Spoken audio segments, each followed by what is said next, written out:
Kapin 20 ka mga balay ang nasunog sa duha ka managlahing insidente sa Davao City.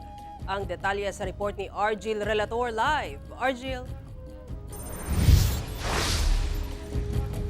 Sara, nanawagan ng mga apektadong residente nga matabangan sila sa ilahang mga panginahanglan labi na sa pagtukod balik sa ilahang mga nasunog nga balay.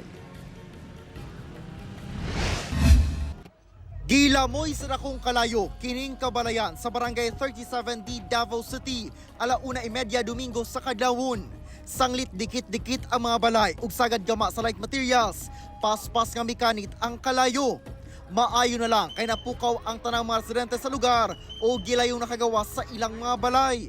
Sumala sa mga residente, una nakitang dunay nag-spark sa linya sa kuryente gikan sa poste.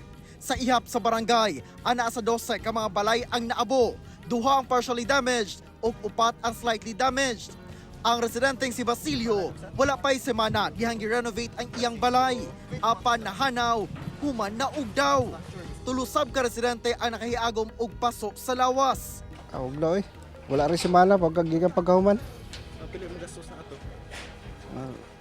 Pwede ito sa kwinta siguro. Temporaryong nagtiner sa barangay gym ang mga apektadong residente.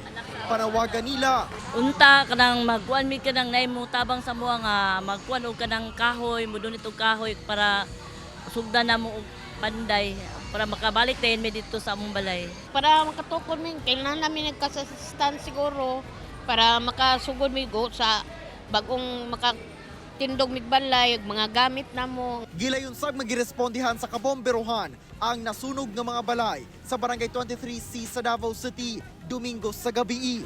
Sumala sa ihap sa CSWDO, upat ka balay ang totally damaged, samtang usa ang partially damaged. Hinoon, walay naangin sa maong sunog. Sara, sa Barangay 37-D, nasa 24 ka mga pamilya apektado sa sunog, di nasa ng pulo ka mga borders ang nasunugan. Samtang sumala sa BFP para rin pang-iimbestigahan sila mga investigador ang tinubdan sa pag-ulbo sa kalayo, ingon man ang kinatibo ang danyo sa maong mga sunog. Sara. Okay, dagang salamat Argil Relator.